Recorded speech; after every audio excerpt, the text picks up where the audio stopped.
Essa é a parte número 2 do vídeo. Eu queria que vocês assistissem os links recomendados na descrição.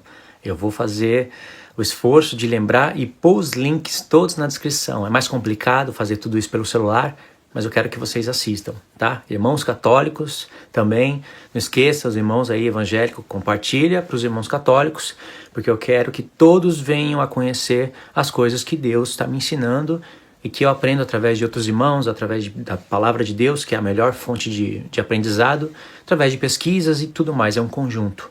Eu quero que todos os irmãos conheçam isso, todos quantos eu conseguir alcançar por essa ferramenta, tá bom? Então, por que eu falei, irmãos, que a geração mais importante é a geração dos apóstolos? Por que eu falei que Lucas foi o único que registrou isso? Se ele não tivesse registrado, a gente não teria acesso a essas informações.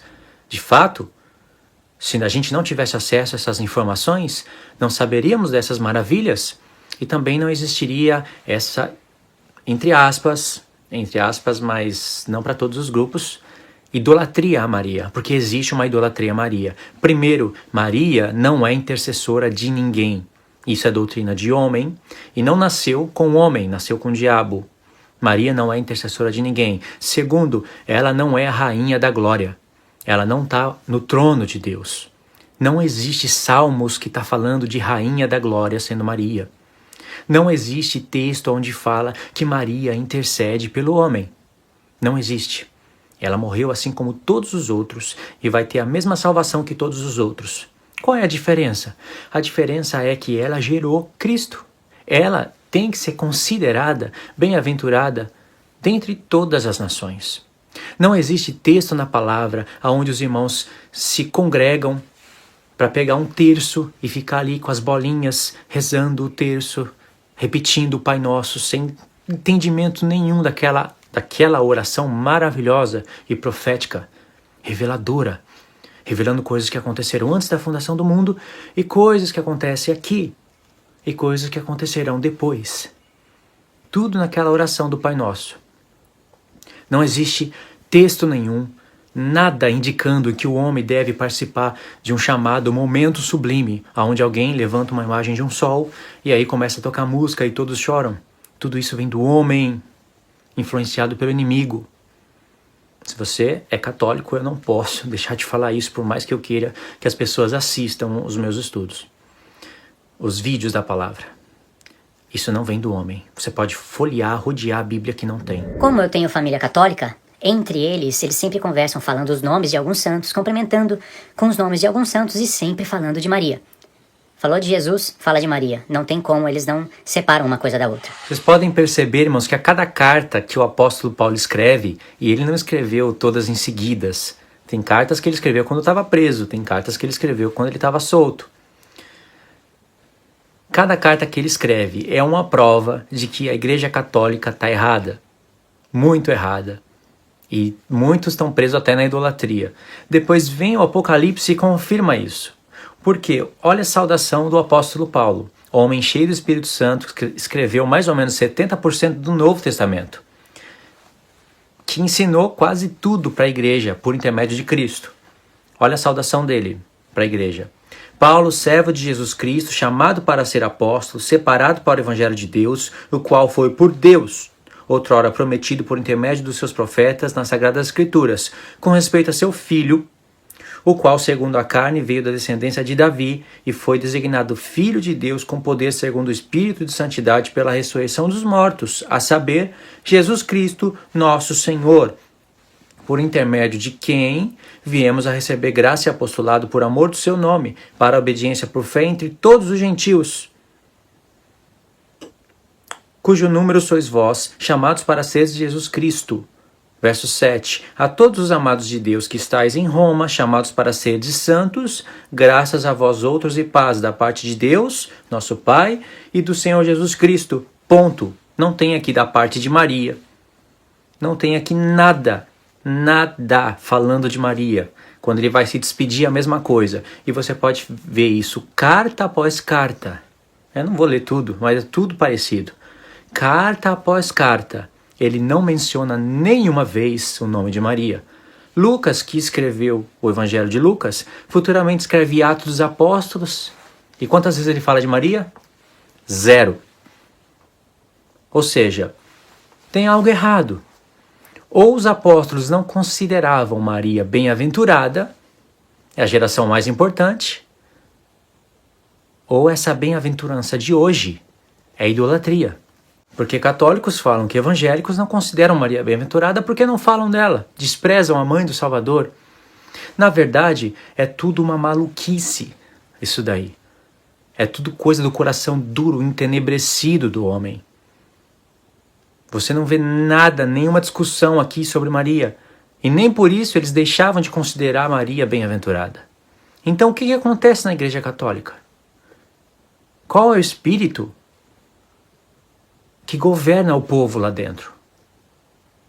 O Espírito de Deus? Por que não falam coisas semelhantes aos apóstolos de Cristo? Não fazem coisas semelhantes aos apóstolos de Cristo? Por que se dividem e se autodenominam católicos, separando assim dos evangélicos? Poderia falar o mesmo dos evangélicos, mas o assunto aqui é falar da parte que é negativa na Igreja Católica. Então, irmãos, por que não estudam a palavra? Por que sustentam doutrinas de homens? Por que sustentam as raízes dos pais? Ninguém se prostra diante do ídolo. Ninguém adora ídolo, é só uma reverência, homenagem. Mas por que os apóstolos não fazem isso? Por que você faz isso? Isso vai te diferenciar no quê? Se você deixar de fazer, você vai estar faltando aonde? O assunto nem é sobre os gestos que estão lá dentro, que são reverenciados. O assunto é sobre as falas, as afirmações. Eu já vi padres falando, o que tem de imagem na casa de Deus? Deus colocou um monte de imagem na sua casa, Arca da Aliança, Menorá. Tudo isso, para quê? Para que fazer isso? Para que torcer a palavra assim?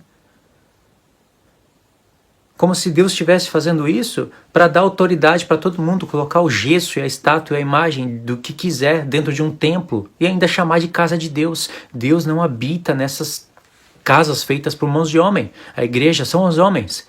Se toda a igreja se reunir numa casa, ali é a igreja de Deus. Não tem nada consagrado, não tem parede, não tem nada. Isso é Antigo Testamento. Quer dizer, isso é Antigo Testamento, deixa eu explicar melhor. O que Deus fez no Antigo Testamento é tudo projeções de coisas reveladoras para o futuro.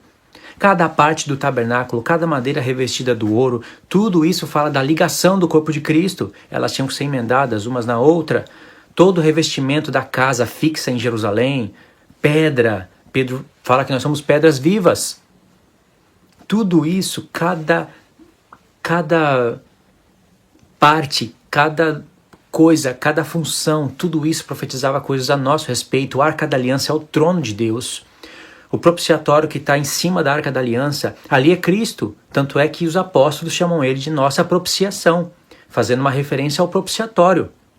Sangue de animal era aspergido ali, era lei. As tábuas de pedra que ficavam dentro da Arca da Aliança, elas testemunhavam o pecado do povo e por isso tinha que ter propiciação, expiação dos pecados. Ou seja, a transgressão do pecado do homem, cujo coração é duro como uma pedra, cuja lei de Deus não estava ainda nos corações, e sim em pedra, estava debaixo de propiciação. Coisas que falariam ou seja, é uma lei, são leis que serviriam de aio para nos conduzir a Cristo e para revelar coisas proféticas. Não tem nada a ver usar essas coisas do livro da lei santas. Sim, ouro para Deus é corruptível, madeira vem de uma árvore que vem da terra. Isso fala, Deus usou essas peças para representar coisas celestiais. Não tem nada a ver usar essas coisas para falar que se era assim no Antigo Testamento, o homem pode ter imagens dentro de um templo e chamar de casa de Deus, e eles não estão adorando a imagem. Não tem nada a ver uma coisa com a outra. São homens desviados da verdade. Homens que não têm a verdade de Cristo dentro de si que falam isso. E por que esses homens não estão estudando o Apocalipse? Você viu o que diz no primeiro verso de Apocalipse? Você viu o que está escrito no final de Apocalipse? O Apocalipse é um presente de Deus para a igreja, para todos. Uns vão ensinar mais, outros vão ensinar menos. Uns vão ser mestres, outros menos. Outros não vão ser mestres, vão aprender. Mas a bem-aventurança é para todos. Por que o homem está preocupado em liturgia de culto? Em orações, em falar em línguas, em se reunir ali naquele lugar, fazendo um monte de coisa que não provém de Deus e não estão estudando o Apocalipse? Por que não se reúnem para estudar o livro santo?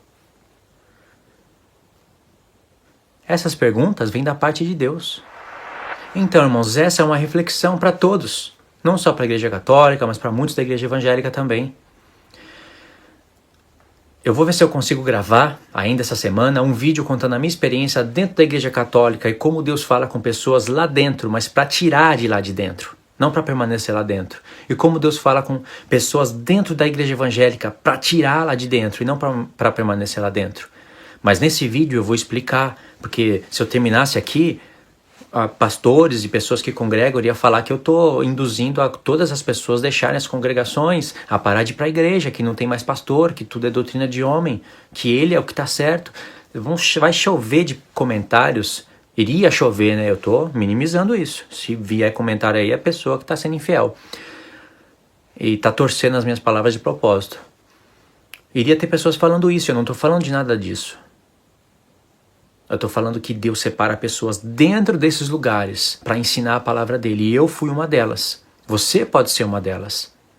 Você não queria ensinar a palavra de Deus, fazer as pessoas terem paixão, vamos usar a palavra amor, é melhor, pela palavra de Deus e começar a querer viver ela e começar a querer entender os mistérios de Deus e começar a despertar outras pessoas? Você não queria ser uma pessoa assim? Ser cheio do Espírito Santo é ser cheio da palavra de Deus.